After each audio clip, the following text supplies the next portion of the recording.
আচ্ছা খাতা বের করো।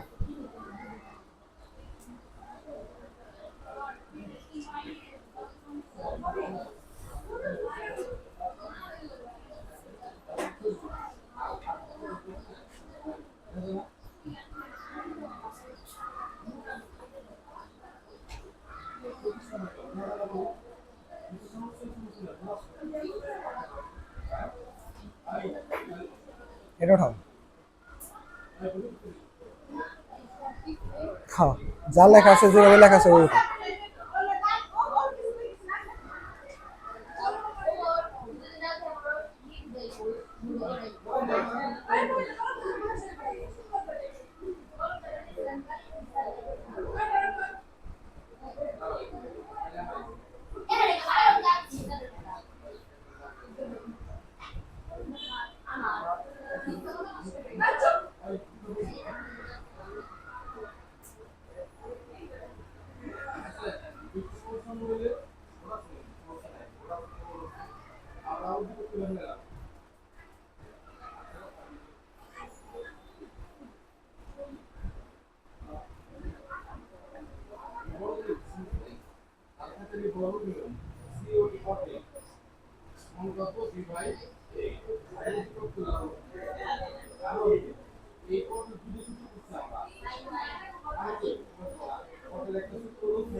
আচ্ছা নটা না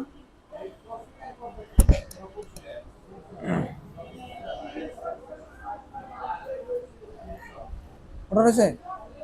তাহলে খেয়াল করো এটা এই জিনিসটা কি, এটা হচ্ছে বেসিক স্ট্রাকচার অফ এইচটিএমএল। অর্থাৎ আমরা যে কোনো এইচটিএমএল ফাইলে যদি এইচটিএমএল কোড করতে চাই, যে স্ট্রাকচারটা আমার দরকার হইবই, যেটা মাস্ট লাগবে, ওটা কি, ওটা হচ্ছে বেসিক স্ট্রাকচার। যেমন প্রথমে লাগবে কি আমার ডক টাইপ এইচটিএমএল, প্রথমে লিখতে বলতে ডক টাইপ এইচটিএমএল, তারপরে কি এইচটিএমএল ট্যাগ শুরু এবং হচ্ছে এইচটিএমএল ট্যাগ শেষ। যেটা শুরু ওটার ভিতরে শুধুমাত্র নাম থাকে, আর যেটা শেষ ওটার আগে থাকে কি একটা স্ল্যাশ থাকে। অর্থাৎ যে ট্যাগ হচ্ছে শুরুর ট্যাগ ওটার ভিতরে শুধু নাম থাকে, আর যেটা শেষের ট্যাগ ওটার আগে হচ্ছে একটা স্ল্যাশ থাকে। এবং এই যে এইচটিএমএল শুরু এবং এইচটিএমএল শেষ, এই দুটোর মাঝখানে থাকবে আবার কি হেড ট্যাগ শুরু এবং হেড ট্যাগ শেষ। এবং আবার কি বডি ট্যাগ শুরু, তারপরে বডি ট্যাগ শুরু, বডি ট্যাগ শেষ। এই হেড ট্যাগের ভিতরে থাকবো কি, হেড ট্যাগের ভিতরে এখানে এমন তথ্য থাকে যা ব্রাউজারে সরাসরি দেখা যায় না, কিন্তু পেজটি কাজ করার জন্য দরকার। যেমন পেজের টাইটেল, স্টাইল শিট, মেটা তথ্য, এগুলা সম্পর্কে আমরা পরে জানবো। তারপর কি আছে বডি, বডির ক্ষেত্রে ভিতরে কি থাকবো, যে এখানে এইচটিএমএল পেজের মূল বিষয়বস্তু থাকে যা ব্রাউজারে প্রদর্শিত হয়। অর্থাৎ ব্রাউজারে আমরা যা কিছু দেখতে পারি ওই সব কিছু অ্যাড করতে হবে কোন জায়গায়, বডি ট্যাগের ভিতরে। যেমন আমরা যে উদাহরণটা দেখছিলাম যে পি ট্যাগটা বা H1 ট্যাগটা দিছিলাম, ওটা কি কোন ট্যাগের ভিতরে দিছিলাম, বডি ট্যাগের ভিতরে, তাই না? যেমন কি দেওয়া আছে, যেমন হেডিং, যেমন H1 হেডিং, তারপর কি প্যারাগ্রাফ, অ্যাঙ্কর ট্যাগ অর্থাৎ লিঙ্কের tag, image tag, list tag, এরকম যত কিছু আছে যেগুলো আমরা দেখতে পারবো ওইগুলো থাকবো কোন জায়গায়, বডি ট্যাগের ভিতরে। এটা হচ্ছে আমাদের মূল কি বলে বেসিক স্ট্রাকচার অফ এইচটিএমএল। ঠিক আছে, এখন এইচটিএমএল এ এলিমেন্ট হচ্ছে এইচটিএমএল যে ট্যাগ থাকে, একটা থাকে হলো শুরুর ট্যাগ যেটা বলে কি স্টার্ট ট্যাগ, আর একটা থাকে কি শেষের ট্যাগ বা ইন ট্যাগ। আর স্টার্ট ট্যাগ আর ইন ট্যাগের মধ্যে পার্থক্য কি, স্টার্ট ট্যাগ হচ্ছে ট্যাগ শুরু করার প্রথমে হচ্ছে স্টার্ট ট্যাগ দিতে হয় এবং এর ভিতরে যা কিছু লিখি ওটা লেখার পরে এবং শেষে দিতে হয় কি ইন ট্যাগ। ঠিক আছে, যেমন এটাকে বলছে যে ট্যাগ নেম, ব্র্যাকেটের ভিতরে থাকে কি ট্যাগ নেম এবং হচ্ছে তারপরে থাকে কি কন্টেন্ট। কন্টেন্ট কি, কন্টেন্ট হচ্ছে যে কোনো একটা তথ্য, যেমন আমরা H1 এর ভিতরে যা লিখি ওটা কি বোল্ড করে দেয় ওই তথ্যটা, তথ্য, এবং তারপরে দিতে হয় কি শেষ ট্যাগ, আর শেষ ট্যাগের আগে কি দিতে হয় স্ল্যাশ। তাহলে নাম একই, জাস্ট কি করতে হয় ওই আগে স্ল্যাশ দিতে হয়। তাহলে বোঝায় কি ওইটা হলো শুরুর ট্যাগ আর এটা হলো শেষের ট্যাগ, আর মাঝখানে দিতে হয় কি কন্টেন্ট। তাহলে এই যে শুরুর ট্যাগ, শেষের ট্যাগ এবং হচ্ছে মাঝখানে কন্টেন্ট, এই তিনটা মিলে একসাথে এইটারে বলে কি এলিমেন্ট। ঠিক আছে, তাহলে এই সম্পূর্ণটারে বলেছে এইচটিএমএল এলিমেন্ট। যেমন এরকম এইচটিএমএল এলিমেন্ট আছে কি কি, যেমন আমাদের এই জায়গায় যে এলিমেন্টগুলো আছে, এই জায়গায় আছে হচ্ছে ডক টাইপ একটা element, doctype HTML element. তারপর কি আছে এইচটিএমএল এলিমেন্ট, তারপর কি head element, body element, P element, তারপরে কি H1 element, H2 element, H3 element, এরকম অসংখ্য এলিমেন্ট আছে। অসংখ্য না, মানে অনেক আছে।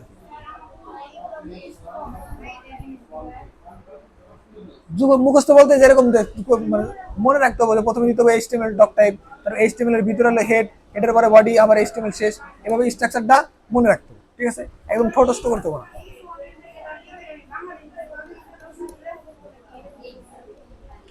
ওটা কি প্রশ্ন, যখন আমরা প্রশ্ন পড়বো তখন বুঝবো। আগে আমরা কিভাবে কাজ করে জিনিসগুলা ওইটা বুঝি, তারপরে হচ্ছে প্রশ্ন কিরকম, যখন আমরা প্রশ্ন করতে যাবো তখন হচ্ছে প্রশ্ন করবো। আগে জিনিসগুলো শিখে নিই। ঠিক আছে, তাহলে এই হচ্ছে এইচটিএমএল এলিমেন্ট। এইচটিএমএল এলিমেন্ট আবার দুই প্রকার হয়, কি কি? একটা হচ্ছে এমটি ট্যাগ, আর একটা হচ্ছে কন্টেন্ট ট্যাগ। এমটি ট্যাগ কি? এমটি ট্যাগ হচ্ছে যে ট্যাগ গিলার বা যে এলিমেন্ট গিলার হচ্ছে কোনো ক্লোজিং ট্যাগের প্রয়োজন হয় না। যেমন এমন কিছু এইচ আর বিআর এর উদাহরণ দেখাইছিলাম না কালকে, দেখাই নাই? যেমন এই জায়গায় দেখো, আমরা তাহলে একটাই করে আগে আমরা ওপেন উইথ দেই,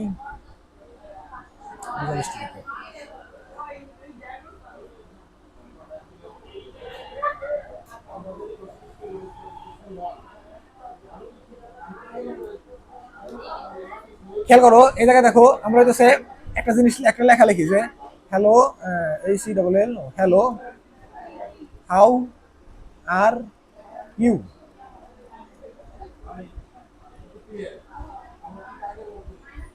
আর কি লেখা যায়? এই জায়গায় হাউ আর ইউ না লিখে এরকম লিখি যে মাই,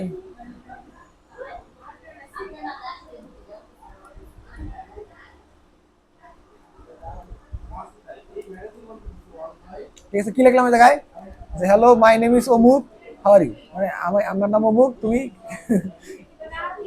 হইলো, ঠিক আছে, অমুক তো তুমি কেমন আছো, ঠিক আছে, এরকম একটা লেখা লিখলাম।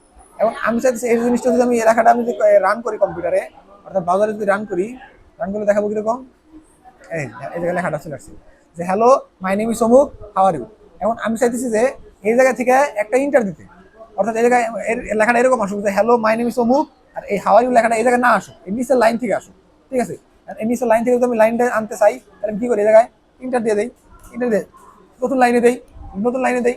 তাহলে এখন যদি রান করি, রান করলে দেখো, দেখো এই যে রিলোড দিছি, রিলোড দিছি, তারপরেও কিন্তু নিচের লাইনে আসতেছে না। কিসের জন্য আসতেছে না? কারণ হচ্ছে ব্রাউজার কখনো হইতেছে তোমাদের এই যে ইন্টার, তারপরে একটা স্পেস, এগুলা ডিরেক্টলি বুঝে না। এখন আমি যদি চাই এই জায়গায় আমার একটা ইন্টার দেওয়া দরকার, অর্থাৎ এই জায়গায় একটা ব্রেক দেওয়া দরকার, ইন্টার দেওয়া দরকার। ইন্টার দেওয়ার জন্য আলাদা একটা ট্যাগই আছে, যে তুমি ওই ট্যাগটা তুমি যে জায়গায় ব্যবহার করবে ওই জায়গায় হইতেছে কি করবো, একটা ইন্টার দিয়ে দেবো। আর ওই ট্যাগটার নাম হইতেছে এই যে বিআর ট্যাগ। তাহলে ইন্টার দেওয়ার ব্রাউজারে যখন কখনো যদি আমাদের কোনো জায়গায় ইন্টার দেওয়ার প্রয়োজন হয়, তখন আমরা কোন ট্যাগ ব্যবহার করবো? BR tag. তাহলে বিআর ট্যাগ কিভাবে ব্যবহার করবো? যেমন আমরা এই জায়গায় বিআর ট্যাগ দিই, একটা দিই জাস্ট বিআর, বিআর ট্যাগ দেই। এখন যদি আমি রান করি, রান করি, রান করলে দেখো জিনিসটা কি নতুন লাইনে চলে আসছে। নতুন লাইনে চলে আসলো কিসের জন্য? কারণ ব্রাউজার যখন মনে বুঝে যে যখন যে জায়গায় আমি বিআর ট্যাগ পাবো ওই জায়গায় কি করবো, একটা নতুন লাইন দেবো।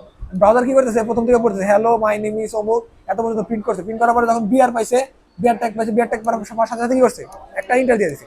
ইন্টার দেওয়ার সাথে কি করছে, আবার দিচ্ছে। আর তুমি বলতে পারো যে তাহলে আমি যদি এই জায়গায় যদি আমি এটা যদি না দিই, তাহলে কি এরকম সঠিকভাবে আসবো? দিয়ে দেখি।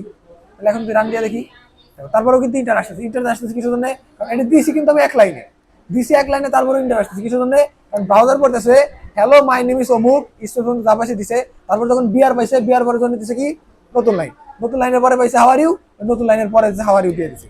তাহলে এই জায়গায় আসতেছে কি নতুন লাইনের পরে আসতেছে হাউ আর ইউ। কিছুর জন্য আসতেছে, কারণ হচ্ছে নতুন লাইনের পর আগে একটা কি দেওয়া আছে, বিআর ট্যাগে দেওয়া আছে। অর্থাৎ তুমি যখনই কোনো জায়গায় একটা ব্রাউজার বিআর ট্যাগ পাইবো, ওদের কি করবো, ওইটার জন্য একটা বিআর দিয়ে দিবো। তুমি বললাম না আমার এই জায়গায় একটা হইলেও না, আমি চাইছি এই জায়গায় একটা ইন্টার আসুক, এক লাইন ফাঁকা থাকুক, ফাঁকা থাকার পরে পরের লাইন থেকে হাউ আর ইউ আসুক। তাহলে আমি কি করতে হবো, দুটা বিআর দিতে হবো। তাহলে এই জায়গায় আমি কি করি, একটা আর একটা বিআর দিই। তাহলে এখন এটা বিআর আসলো কয়টা, দুইটা। তাহলে ইন্টার দিব কয়টা, দুইটা, পর পর দুইটা বিআর দিব, ইন্টার দিব। তাহলে যদি আমি ইন্টার দেই, এই জায়গা থেকে এই জায়গায় আসছে কোন কোন বিআরের জন্য, প্রথম বিআরের জন্য। আমার ওই জায়গা থেকে এই জায়গায় আসছে, তারপরে বিআর জন্য, তারপরে হাউ আর ইউ লেখা আছে, হাউ আর ইউ। তাহলে এখন জিনিসটা খেয়াল করো, এই যে ট্যাগটা ব্যবহার করলাম বিআর, এই বিআর ট্যাগের তো জাস্ট কোনো এই স্টার ট্যাগ আছে, এটা কোনো ক্লোজিং ট্যাগ আছে? শুরু ট্যাগ যেমন এইচটিএমএল শুরু আছে, এইচটিএমএল শেষ আছে, হেড ট্যাগ শুরু আছে, হেড ট্যাগ শেষ আছে, বডি ট্যাগ শুরু আছে, বডি ট্যাগ শেষ আছে। কিন্তু এই যে বিয়ার ট্যাগ, এই বিয়ার ট্যাগের কোনো শেষ ট্যাগ আছে? শেষটা কিন্তু নাই। এই জন্য এই ট্যাগটা বলা হইতেছে এমটি ট্যাগ। কিসের জন্য? কারণ হচ্ছে এই ট্যাগের ভিতরে কোনো কন্টেন্ট দিতে হয় না। যেমন এই জায়গায় আমরা যে এই H1 ট্যাগ দেখছিলাম, H1 ট্যাগের ভিতরে কি করতে হয়? H1 ট্যাগের শুরু আছে, H1 ট্যাগের শেষ আছে, এবং এর মাঝখানে কি করতে হয়? কোনো একটা তথ্য দিতে হয়, কোনো একটা লেখা দিতে হয়। যেহেতু কোনো একটা তথ্য দিতে হয়, ওই তথ্যটারে শুরু, যেহেতু এটার ভিতরে কোনো তথ্য থাকে, তথ্যের শুরুতেও আটকে দিতে হয় এবং শেষেও কি করতে হয়? আটকে দিতে হয়। কিন্তু এই যে বিয়ার ট্যাগ, এই বিয়ার ট্যাগের ভিতরে কি কোনো তথ্য দেওয়ার দরকার আছে? কারণ হচ্ছে বিয়ার ট্যাগ যে জায়গায় পেবো ওই জায়গায় এন্টার, যে জায়গায় পেবো ওই জায়গায় এন্টার, এর ভিতরে কোনো তথ্য দেওয়ার দরকার নাই। এই জন্য হচ্ছে এই বিয়ার ট্যাগের বলা হচ্ছে, যেহেতু তথ্য দেওয়ার দরকার নেই, এই জন্য এর কোনো শেষ ট্যাগেরও দরকার নাই। যেহেতু এর শেষ ট্যাগ দরকার নাই, এই জন্য এটা বলে কি? MT tag. ঠিক আছে, সেম রকম আমাদের আরেকটা ট্যাগ আছে, নাম হচ্ছে এইচআর ট্যাগ। এইচআর ট্যাগ ধরে কি করে? এইচআর ট্যাগ ধরে হচ্ছে একটা হরিজন্টাল রো তৈরি করে, অর্থাৎ একটা দাগ আনে। অর্থাৎ এই এইচআর ট্যাগটা আমি যে জায়গায় দিব, যদি এইচআর ট্যাগ দিয়ে দেখো কি হয়, যে জায়গায় ডিফারেন্সটা কি আসে, তখন আমি রিলোড দেবো, রিলোড দেওয়ার সাথে দেখো এই দেখো দাগ চলে আসছে। দাগ চলে আসছে না? এই দাগ চলে আসছে কার জন্য? এই এইচআর ট্যাগের জন্য। এটাকে যদি আরেকটা এইচআর দেই, এইচআর, এটা যদি আরেকটা এইচআর দেই, তখন রিলোড দেই, ওই দেখো আরেকটা দাগ চলে আসে। অর্থাৎ আমি এইচআর যত গেলে দিব তত গেলে আমার দাগ চলে আসবো। এই এইচআর এর ভিতরে কি জাস্ট একটা দাগ আনার জন্য কি আমার এই এইচআর এর ভিতরে কোনো তথ্য দেওয়ার দরকার আছে?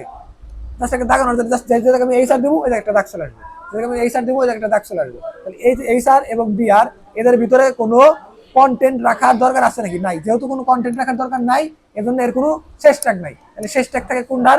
যেটার ভিতরে কন্টেন্ট রাখার দরকার আছে। যেমন এই জায়গায় কি H1 এর যদি H1 ট্যাগ হইতো, যদি কোনো একটা লেখারে বোল্ড করতে চাই, ওই লেখার শুরুতেও H1 ট্যাগ দিতে হইতো এবং শেষে বলে দিতে হতো কি যে এই যে H1 ট্যাগ শুরু, এর ভিতরে লেখা, এই জায়গায় H1 ট্যাগ শেষ। তাহলে ওই কন্টেন্টটা কি করতো? H1 ট্যাগের ভিতরে দিয়ে দিত। কিন্তু যেহেতু আমরা এইচআর আর বিআর এর কোনো কন্টেন্ট দেওয়ার দরকার নাই, এজন্য এর শেষ ট্যাগের দরকার নাই, এজন্য এটা বলে কি? MT tag. এরকম অনেক এমটি ট্যাগ আছে যেগুলোর কি আমাদের শেষ ট্যাগ নেই, শুধুমাত্র শুরুর ট্যাগ আছে। বুঝতে পারছো? আর এর কি ক্লোজিং ট্যাগের প্রয়োজন নেই। এটা বলে এমটি ট্যাগ। এরকম আরেকটা টপিক যেটা, এটা হচ্ছে কন্টেন্ট ট্যাগ। কন্টেন্ট ট্যাগ কোনটা? হচ্ছে এমটি ট্যাগের বিপরীত, যার ভিতরে কি যে কন্টেন্ট ধারণ করে ওপেনিং ও ক্লোজ ট্যাগ আছে। যেমন কি ওই হেড ট্যাগ, তারপরে কি বডি ট্যাগ, সবগুলো কি, অর্থাৎ যে সকল ট্যাগের কি শুরুর ট্যাগও আছে, শেষের ট্যাগও আছে, এবং মাঝখানে কোনো কন্টেন্ট রাখতে হয়, ওগুলোর কি বলে? Content tag. যেমন কি H1, যেমন H1 শুরু, ভিতরে কোনো একটা লেখা, H1 শেষ। বুঝতে পারছো? তাহলে ট্যাগ এলিমেন্ট বা ট্যাগ কয় প্রকার? দুই প্রকার। কি কি? এক হইতেছে এমটি ট্যাগ, আর একটা হইতেছে কন্টেন্ট ট্যাগ। ঠিক আছে, এগুলো আমরা উদাহরণ দেখলাম। এখন এইরকম HTML এলিমেন্ট, যেমন কি বলে, এই জায়গায় যেমন কয়টা এলিমেন্ট আছে এই জায়গায়, যেমন doctype element, HTML element, head element, body element, যেমন কয়টা এলিমেন্ট আছে? 4টে এলিমেন্ট আছে, তাই না? এরকম আসলে এলিমেন্ট আছে কয়টা? যেমন এটা একটা এলিমেন্ট, তারপর কি পি ট্যাগ একটা এলিমেন্ট, বিআর একটা এলিমেন্ট, H1 একটা এলিমেন্ট, H2 একটা এলিমেন্ট, H3 একটা এলিমেন্ট, H4 এরকম H6 পর্যন্ত একটা এলিমেন্ট। ঠিক আছে, এরকম মোট HTML এলিমেন্ট আছে কয়টা? এখন এরকম মোট HTML এলিমেন্ট আছে হলো প্রায় 280টা। এই একটা একটা করে গুনলে মোট কত কিলো হবো? প্রায় 280-র বেশি আছে, 280-র বেশি আছে। তাহলে এখন কি আমাদের এই 280টা এলিমেন্ট শিখতে হবো? না, আমাদের এত এলিমেন্ট শেখার দরকার নেই। আমাদের এইচএসসি পর্যায়ে আমাদের মোট যতগুলো HTML ট্যাগ শেখা দরকার, ওটা হচ্ছে এই যে এই জায়গায় লিস্ট দেওয়া আছে। অর্থাৎ এই জায়গায় যতগুলো HTML এলিমেন্ট আছে, এইগুলা যদি আমরা শিখতে পারি, আমাদের জন্য এনাফ, এইচএসসির জন্য এনাফ। ঠিক আছে, আর এর ভিতরে এটাকে কতগুলো এলিমেন্ট আছে? কতগুলো আছে? মোট 50টা এলিমেন্ট আছে। অর্থাৎ HTML এর মোট যে 50টা এলিমেন্ট আছে, এই 50টা এলিমেন্ট আমাদের শিখতে হবে। কিন্তু মোট আসলে 280টা। এর ভিতর থেকে এই জায়গায় যে 50টা বাছাই করে দেওয়া আছে, এর এক থেকে শুরু করে 39 পর্যন্ত, এক থেকে শুরু করে 39 পর্যন্ত যে যতগুলো ট্যাগ আছে, এই ট্যাগগুলো আছে তোমাদের হচ্ছে যে বোর্ড বই আছে না, পাতলা একটা বোর্ড বই, এই বোর্ড বইয়ের ভিতরে যে যতগুলো এলিমেন্ট আছে, আমি জাস্ট একটা একটা করে খুঁজে খুঁজে বের করছি, বের করে লিস্ট বানাইছি। লিস্ট বানায় পাইছি যে এই বোর্ড বইদের, আমাদের বোর্ড বইয়ের ভিতরে এই এক থেকে যে 39 পর্যন্ত যে ট্যাগগুলো আছে, এই প্রথম 39টা ট্যাগ আছে হচ্ছে আমাদের বোর্ড বই। ঠিক আছে, তাহলে এই যে এক্সট্রা কিছু যে ট্যাগ আছে, যেমন 40 থেকে 50 পর্যন্ত, 110টা, আরো 70টা ছিল। ঠিক আছে, এই বোর্ড বই সহ এরকম আমাদের যে বাইরে আরো কিছু বই আছে না, আলাদা আলাদা কিনতে পাওয়া যায়, ওই বইগুলা রিসার্চ করে আমি যতগুলো ট্যাগ পাইছি, মোট পাইছিল 70টা ট্যাগ পাইছি, যেগুলো আমাদের মানে পড়ানোর জন্য দেওয়া হয়েছে। কিন্তু এই আমি শুধুমাত্র 50 পর্যন্ত রাখছি, 40 থেকে 50 পর্যন্ত। বাকি যে 20টা ছিল আমার মনে হয়েছে ওইগুলা যা আমার দরকার নেই আসলে। আমাদের এইচএসসি পর্যায়ে মানে এইচএসসি আইসিটি পড়ানোর জন্য এই এইচটিএমএল ওই 20টা পড়ার দরকার নেই। এই জন্য আমি কি করছি যে এই 1 থেকে 50টার লিস্ট বানায় রাখছি, যে এই লিস্টে যে 50টা ট্যাগ আছে এই 50টা যদি আমরা 1 থেকে 50টা পর্যন্ত যদি আমরা শিখি তাহলে আমাদের এইচএসসি পর্যায়ের জন্য এইচটিএমএল এনাফ। ঠিক আছে, তাহলে আমরা কি করবো, এক এক করে এই 1 থেকে 50টা যে এইচটিএমএল ট্যাগ আছে এই 50টা ট্যাগের ব্যবহার আমরা এক এক করে জানতে থাকবো। ঠিক আছে, তাহলে আমরা একটা হ্যাঁ হয়তো মানে যতদূর শিখছি তারপর আমরা রিপিট করবো, রিপিট করে হইতেছে মানে কোনো কিছু বাদ দেবো না। 1 থেকে শুরু করে এই 50টা পর্যন্ত আমরা একটা একটা করে শিখে প্রত্যেকটা ট্যাগ শিখা যদি আমাদের শেষ হয় তাহলে আমরা বুঝবো যে আমরা এইচটিএমএল এর সকল ট্যাগের মানে আমাদের এইচএসসি পর্যায়ের জন্য যতগুলো শেখা দরকার এইচটিএমএল তত পর্যন্ত শেষ। ঠিক আছে, এখন থেকে এই জায়গায় দেওয়া আছে যে নিচে এইচটিএমএল এর 50টি ট্যাগ দেওয়া হলো। ঠিক আছে, এক এক প্রথম হচ্ছে কি, প্রথম যে ট্যাগ গেলে ওটা হচ্ছে কি ডকুমেন্ট স্ট্রাকচারের জন্য। ঠিক আছে, ডকুমেন্ট স্ট্রাকচারের জন্য অর্থাৎ যে আমাদের এইচটিএমএল যে আমরা শুরুতে শুরু করবো, এইচটিএমএল এর শুরুর জন্য যে মূল যে ডকুমেন্টের যে স্ট্রাকচার আছে ওটার ক্ষেত্রে যে ট্যাগগুলো ব্যবহার করা ওগুলো হচ্ছে ডকুমেন্ট স্ট্রাকচার ট্যাগ। ঠিক আছে, প্রথমটা কি, প্রথমটা আছে কি, প্রথমটা হচ্ছে ডক টাইপ এইচটিএমএল। এখন এই যে ডক টাইপ এইচটিএমএল দ্বারা বোঝাটা কি, যে এটি ব্রাউজারকে বলে যে এই ডকুমেন্টটি HTML5 এ লেখা। বলছিলাম না যে এটা দ্বারা কি ব্রাউজারে কি বোঝায়, যেটা হচ্ছে আমরা কোন ভার্সনে লিখতেছি মানে কোডটা করতেছি, এটা কি বলছে যে এটি ব্রাউজারকে বলে এটা হলো HTML5 এ লেখা। তারপর যদি দেখি HTML,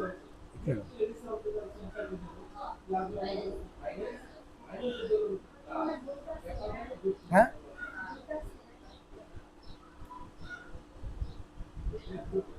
এগুলা না এই লিস্ট বইতে নাই। এই যে শীটটা আছে এটা তো অনেক বড় একটা শীট, দ্বারা দেখাইতেছি। এটা হচ্ছে চতুর্থ অধ্যায়ের শীট, এরকম আছে, এরকম শীট বানানো আছে। এবং এই চতুর্থ অধ্যায়ের যত টপিক আছে, যত টপিক তোমার কাছে জানানো দরকার বা জানা দরকার সবগুলা জিনিস অনেক সুন্দর করে সাজানো আছে। এই হ্যাঁ হ্যাঁ এগুলা দিব তোমাদের, প্রিন্ট করা লাগবে, একটু সময় লাগবে, এখনো শেষ হয় নাই বানানো। এই শীটের ভিতরে কি কি আছে একটু দেখাই।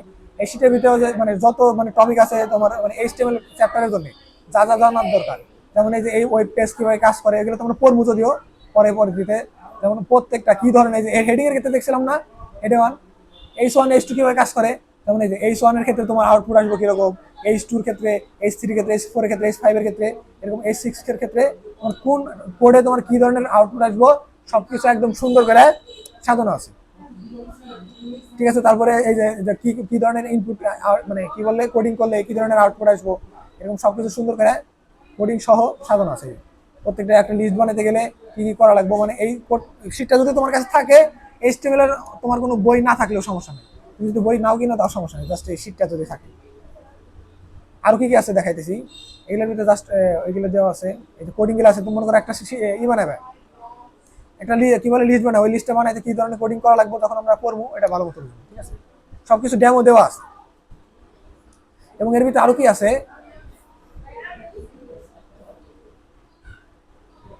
আরো যে জিনিসগুলো আছে যে লিস্টটা, ঠিক আছে, যেটা আমরা পড়তেছি বেসিক স্ট্রাকচার এটা দেওয়া আছে, তবে এই লিস্ট দেওয়া আছে। এবং প্রত্যেকটা ট্যাগ আছে না, প্রত্যেকটা ট্যাগের ব্যাখ্যা সহ যে কোন ট্যাগ দ্বারা কি কাজ করা হয় এবং যে প্রত্যেকটা ট্যাগের অ্যাট্রিবিউট সহ সবকিছু ব্যাখ্যা দেওয়া আছে।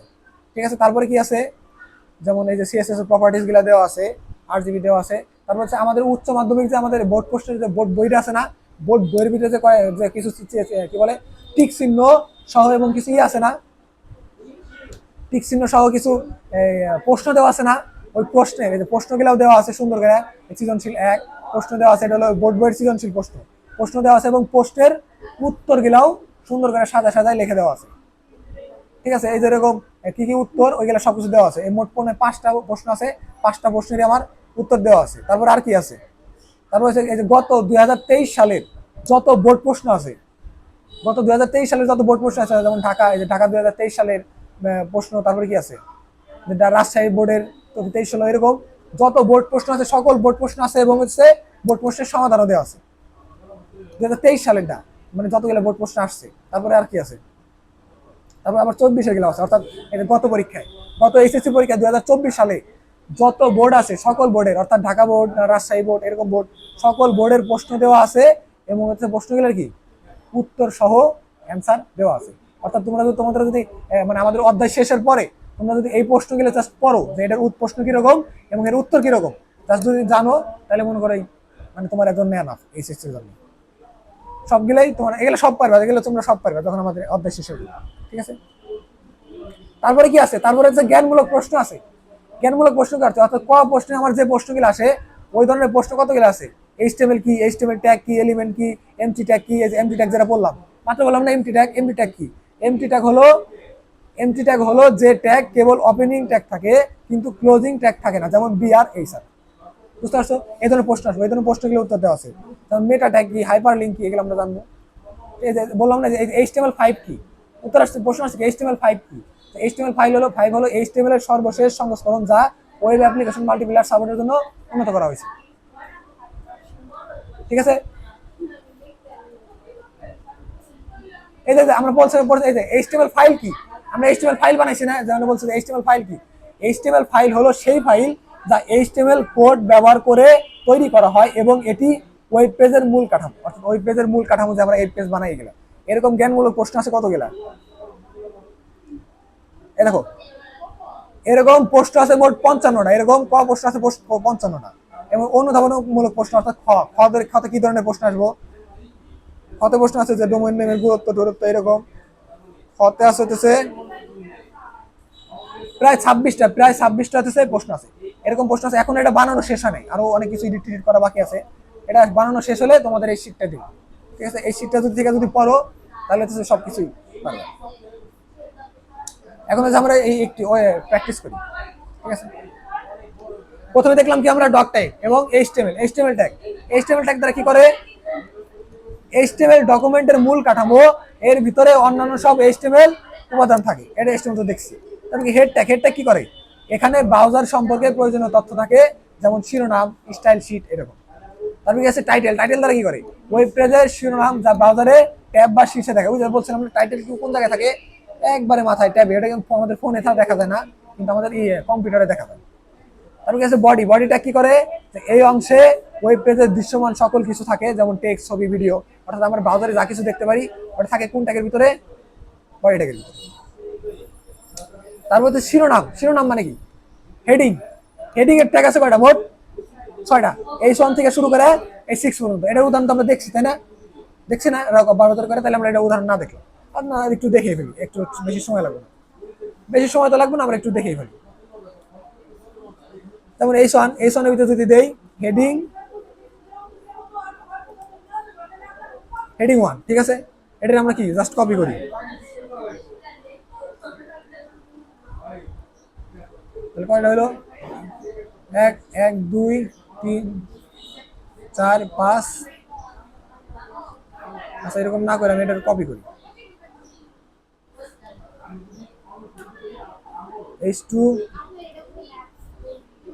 এটার নাম হচ্ছে ভিজুয়াল স্টুডিও কোড। দেখা যায় VS, এই যে ভিজুয়াল স্টুডিও কোড। এটা অ্যান্ড্রয়েডের জন্য, এটা শুধুমাত্র উইন্ডোজের জন্য, কম্পিউটারের জন্য। H3,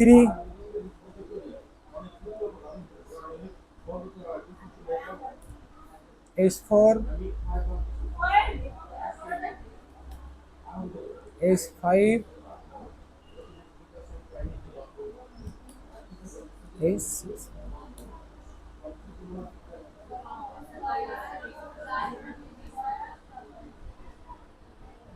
এখন তো রান করি দেখো হেডিংটা কি আসছে আমাদের, সুন্দর করে চলে আসছে। প্রথম আসছে কি হেডিং 1, তারপর আসছে কি হেডিং 2, তারপর আসছে কি হেডিং 3, হেডিং 4, হেডিং 5, হেডিং 6। ঠিক আছে, এগুলো হচ্ছে আমাদের কি,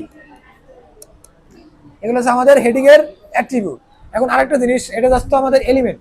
ঠিক আছে, এখন এটা হচ্ছে এই জিনিসটা কি, H1 ঠিক আমাদের H1 হচ্ছে আমাদের HTML এলিমেন্ট।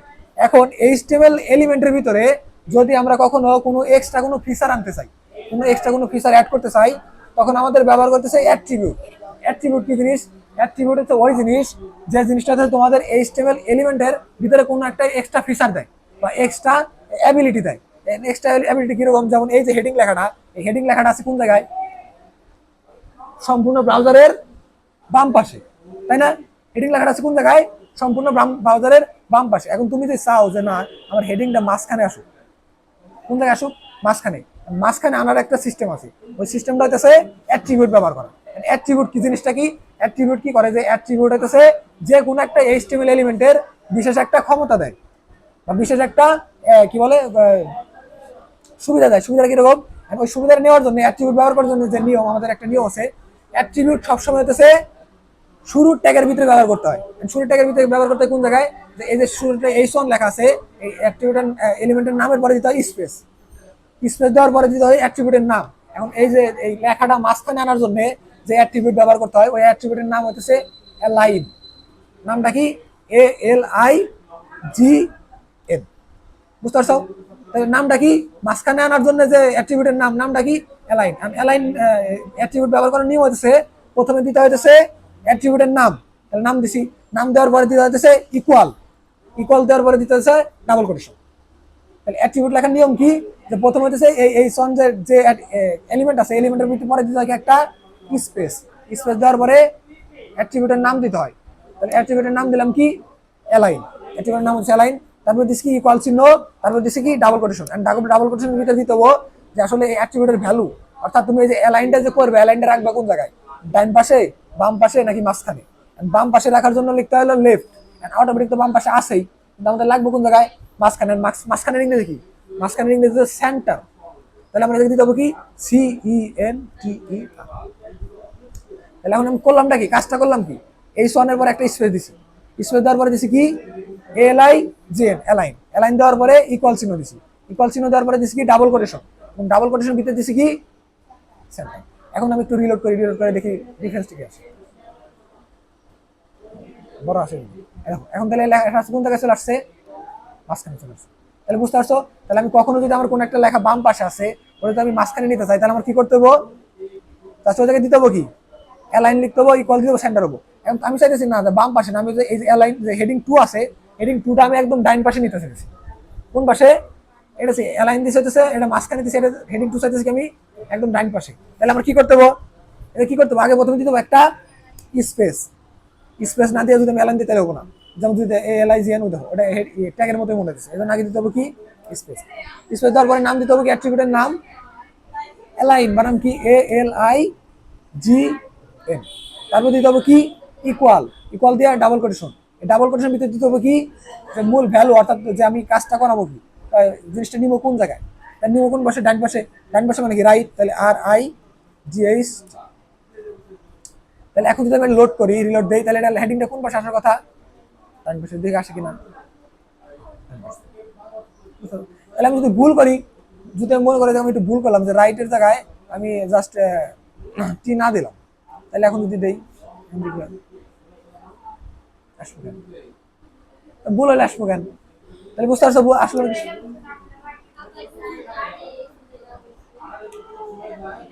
বুঝতে পারছো, তাহলে ভুল হলে কিন্তু আসবো না, তাহলে তোমার অবশ্যই এ জায়গায় তোমার বানানটা সঠিক দিবে, RIGH। যখন রাইট বুঝবো, যখন বুঝবো অ্যালাইন রাইট, তাহলে রাখতে হবে কোন জায়গায়, তখন চলে যাবো কোন জায়গায়। এই যে অ্যালাইন জিনিসটা কি, অ্যালাইনটা কি বলে, এটা একটা অ্যাট্রিবিউট।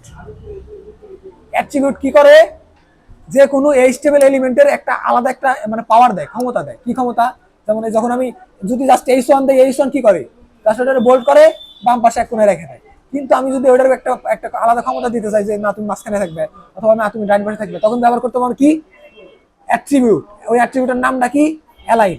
আর অ্যাট্রিবিউট লেখার নাম কি, নিয়ম কি হতেছে, আগে অ্যালাইন দিতে হবে, অ্যাট্রিবিউট দিতে হবে, তারপর ইকুয়াল চিহ্ন, তারপর ডাবল কোটেশন, এবং ডাবল কোটেশনের মাঝখানে দিতে হবে কি, যে ওই মূল তথ্যটা তুমি ডাইনে রাখতে চাও, বামে না মাঝখানে। বুঝতে পারছো, অ্যাট্রিবিউট এই যে লেখা আছে, এই যে অ্যাট্রিবিউট, অ্যাট্রিবিউট, ঠিক আছে, বুঝতে পারছো? তাহলে এই হচ্ছে আমার H1 থেকে H6 এর কাজ। H1 মানে কি, H1 মানে হচ্ছে সবচেয়ে বড় ও প্রধান শিরোনাম, আর H2 মানে হচ্ছে দ্বিতীয় স্তরের শিরোনাম, যা H1 এর থেকে ছোট, আর এটা হচ্ছে তৃতীয় স্তরের শিরোনাম, যেটা H2 থেকে ছোট। এটা চতুর্থ স্তরের শিরোনাম, এটা H3 থেকে ছোট, এটা পঞ্চম হচ্ছে H4 থেকে ছোট, আর H6 কি সবচেয়ে ছোট শিরোনাম, যা সবচেয়ে থেকে কম গুরুত্বপূর্ণের শিরোনাম। ঠিক আছে, তাহলে এই জায়গায় আমরা মোট কয়টা এই যে প্রথম দুইটা যে শিখলাম এটা মোট কয়টা টেক্সট শিখলাম মোট আমরা এই জায়গায় মোট কয়টা টেক্সট শিখলাম আমরা 12টা মোট 11টা মোট 11টা মানে এই মুহূর্তে যতটুকু আমরা পড়লাম 1 থেকে শুরু করে এই 6 পর্যন্ত মোট 11টা ঠিক আছে। তারপরে যাইতেছে আমরা টেক্সট ফরম্যাটিং। টেক্সট ফরম্যাটিং মানে কি? টেক্সট ফরম্যাটিং হচ্ছে যে কোনো টেক্সট মানে কি লেখা, টেক্সটে যদি আমরা কোনো রকম ফরম্যাট করতে চাই, ফরম্যাট মানে কি কোনো রকম পরিবর্তন বা কোনো ইফেক্ট ফেলতে চাই, কোনো রকম পরিবর্তন বা কোনো রকম ফরম্যাটিং করতে চাই, তখন হচ্ছে আমার ব্যবহার করতে হয় কি টেক্সট ফরম্যাটিং এর যে আছে কি বলে প্রোগ্রাম এলিমেন্ট গুলো আছে ওই এলিমেন্ট গুলো ব্যবহার করে করতে পারি।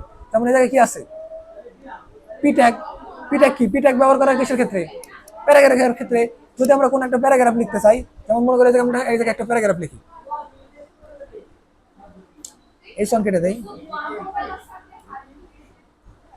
যেমন পি ট্যাগ দেয়, পি ট্যাগের ভিতরে দেয় কি যে ল রাম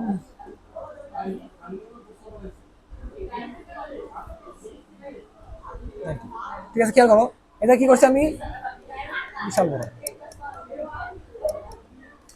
পি ট্যাগ দিছি, পি ট্যাগের ভিতরে আমি কি করছি অনেক বড় একটা লেখা লিখছি।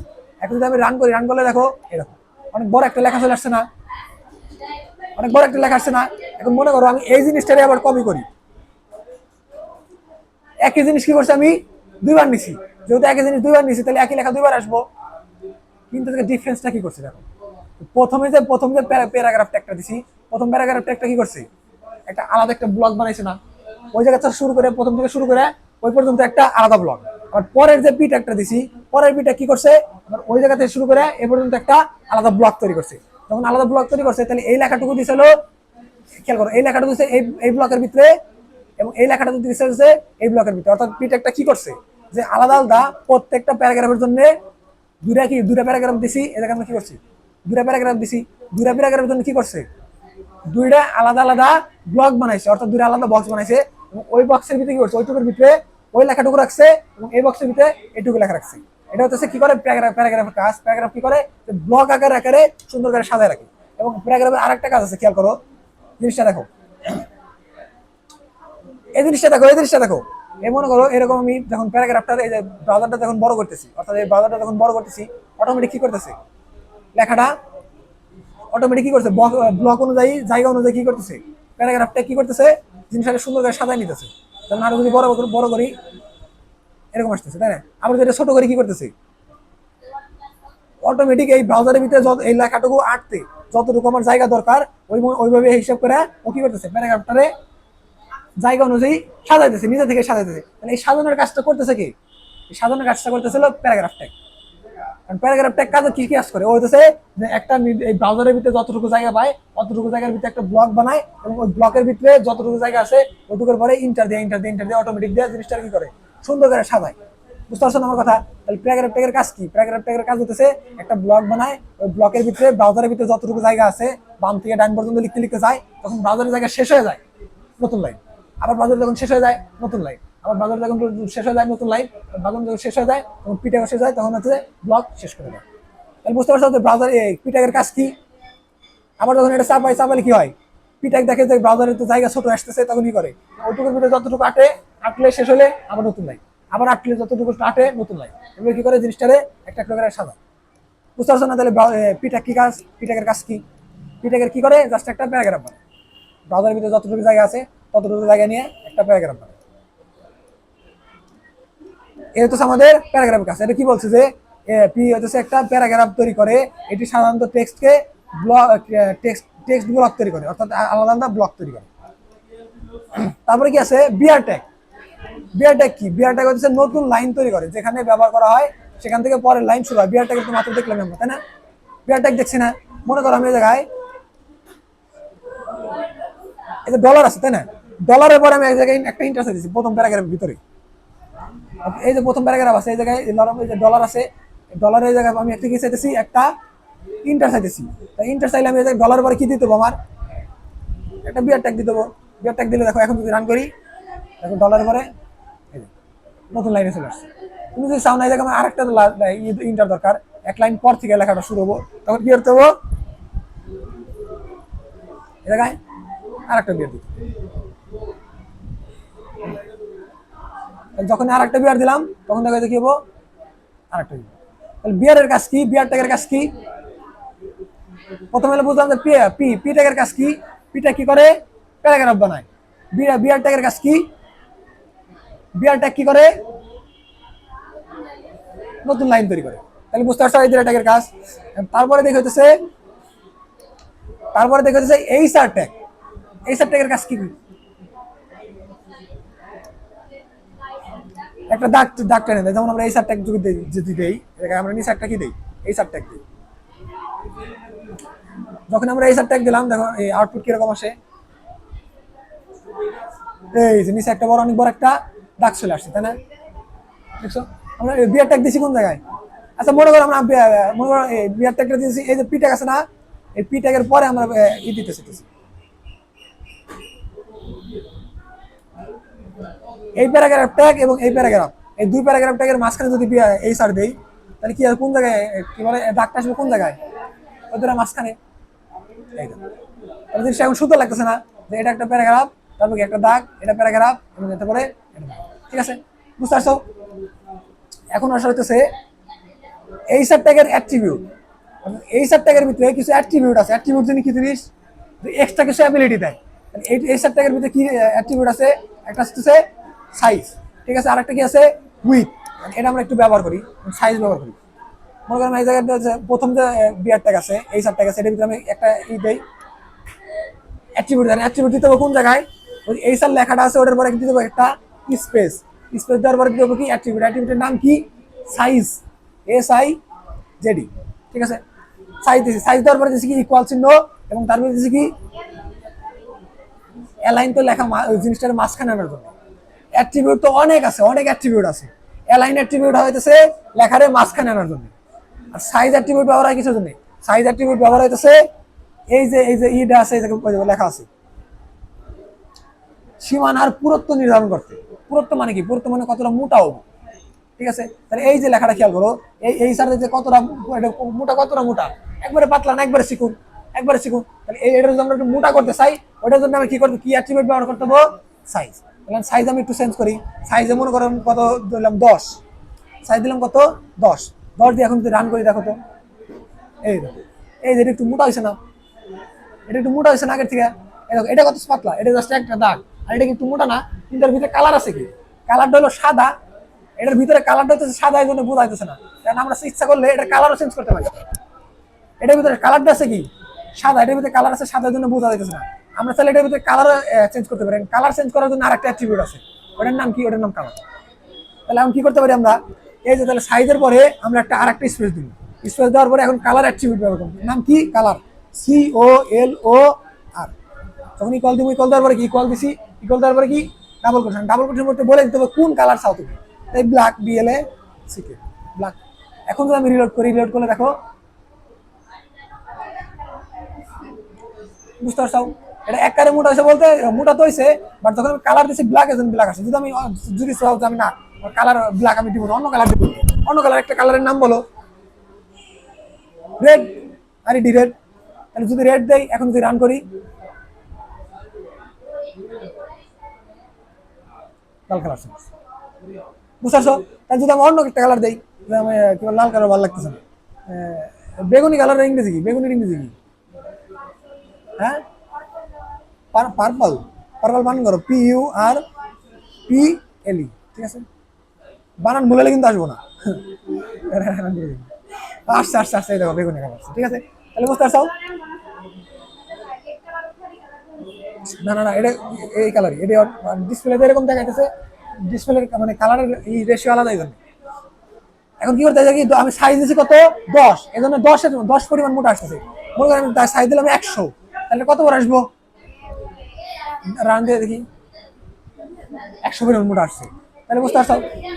তাহলে আমি ওইরকম এত 10 দরকার নেই, আমি মনে করি আমার 5 দরকার, ঠিক আছে? 5 দরকার, দিলাম 5 দিলাম, সাইজ দিলাম 5। তাহলে কতটুকু আসছে? 5 পরিমাণ আসছে। তাহলে আমি কি কি অ্যাট্রিবিউট ব্যবহার করলাম এই জায়গায়? আগে অ্যাট্রিবিউটের আগে ট্যাগ ব্যবহার করছি আমি কি? এই সারের কাজ কি? জাস্ট পাতালে বরাবর একটা কি ডাক দিয়ে দেওয়া, রো দিয়ে দেওয়া।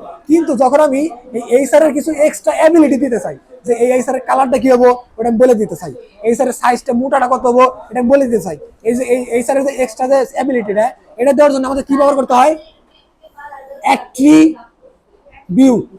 এই জায়গায় আমি কয়টা অ্যাট্রিবিউট ব্যবহার করছি, দুইটা দুইটা, একটা হলো সাইজ অ্যাট্রিবিউট আর হচ্ছে কালার অ্যাট্রিবিউট। সাইজ অ্যাট্রিবিউট দ্বারা কি করছি, কি নির্ধারণ করছি, ধর কত মোটা হবো কত, আর কালার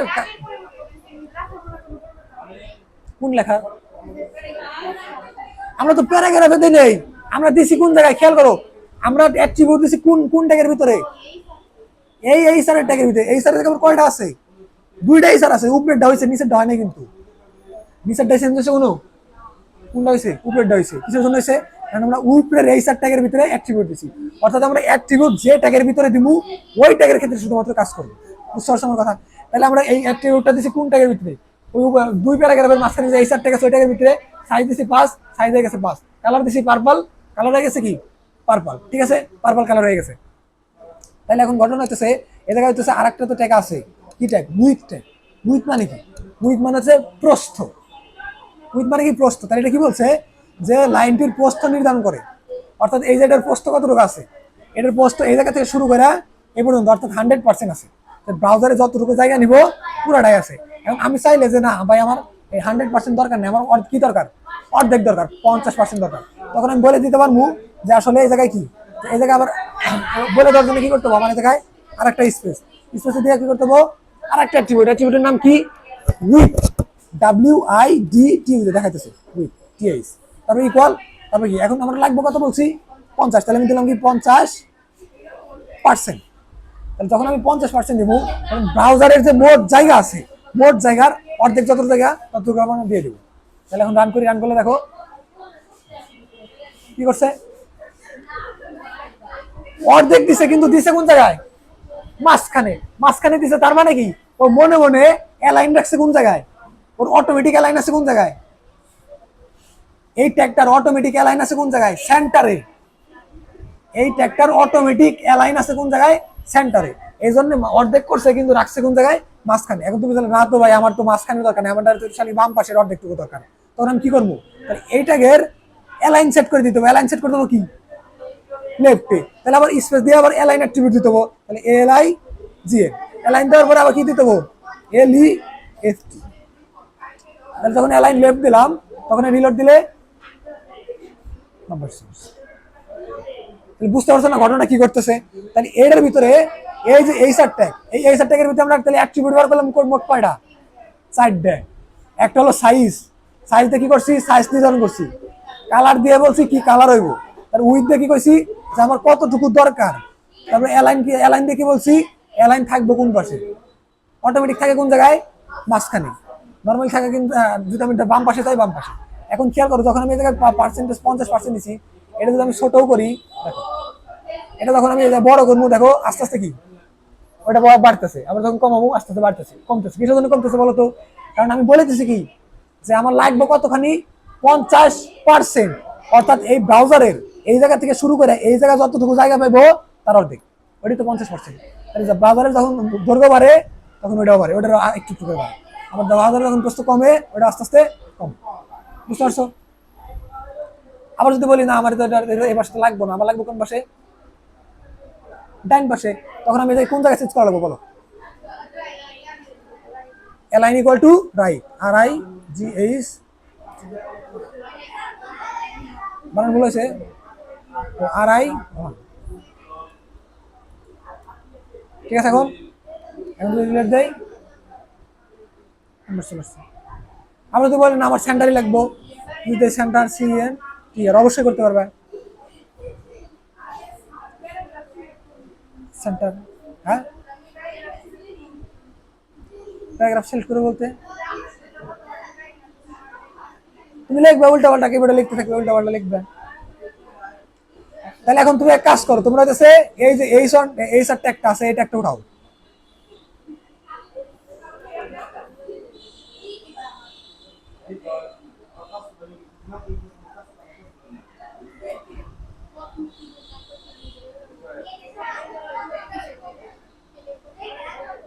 এই ট্যাগটা উঠাও, এটা একটা উঠাও, এটা একটা উঠাও, এবং তুমি এইটা একটা উঠাও, এটা একটা উঠাও, এটাকে যা আছে সম্পূর্ণ জিনিসটা লেখায় উঠাও।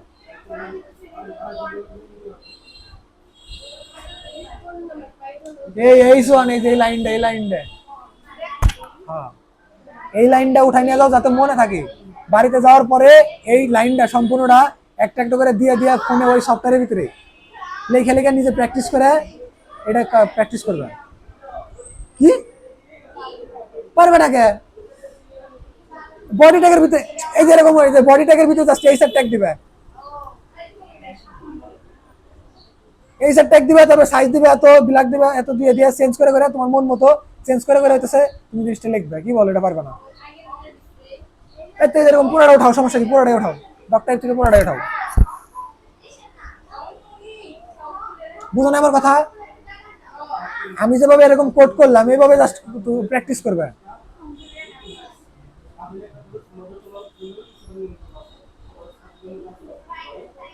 এডিসিয়া পরীক্ষায় পাস করা লাগবে। ভালো লাগে না? সহজ তো, এত কঠিন না তো।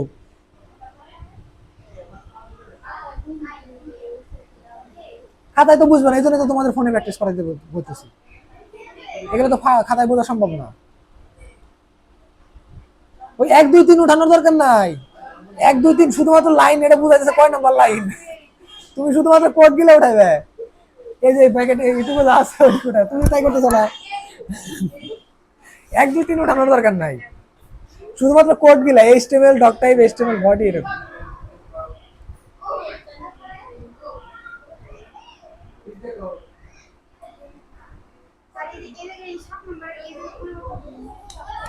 হ্যাঁ বডি ট্যাগ, আর ওই বডি ট্যাগের ভিতরে হলো এই ট্যাগ দিবে। তুমি এখন এই ট্যাগ দিয়ে রান করো, দেখো দেখছো এখন দরকার বাড়ি যাওয়ার পরে, বাড়ি যাওয়ার পরে ফেরো প্যারাগ্রাফ লিখে পি ট্যাগ দিবে। হ্যাঁ আল্লাহ, পি দিবে, পি লিখবে, তার পির ভিতরে কোন একটা কিছু লেখা লিখবে, আবার পি ট্যাগ শেষ করে দিবে, এই তো হয়ে গেল।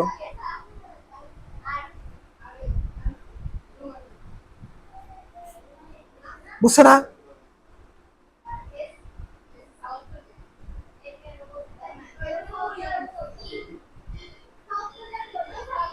কোনো কিছু না বুঝলে কিভাবে প্র্যাকটিস করবে, না বুঝলে আমার জিজ্ঞেস করো, আমি বোঝাই দেবো, সমস্যা নেই।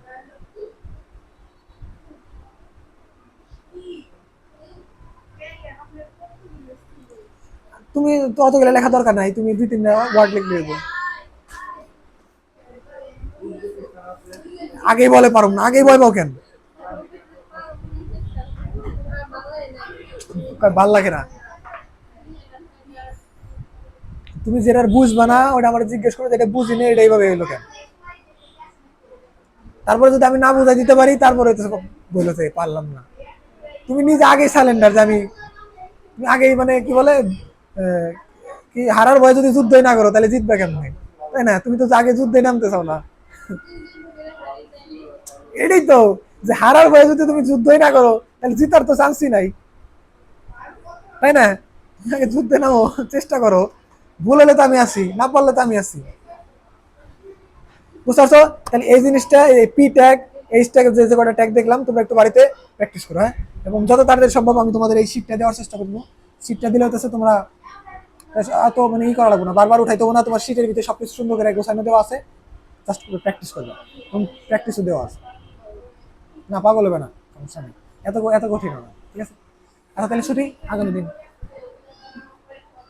পরের টপিক থেকে আমরা পড়বো।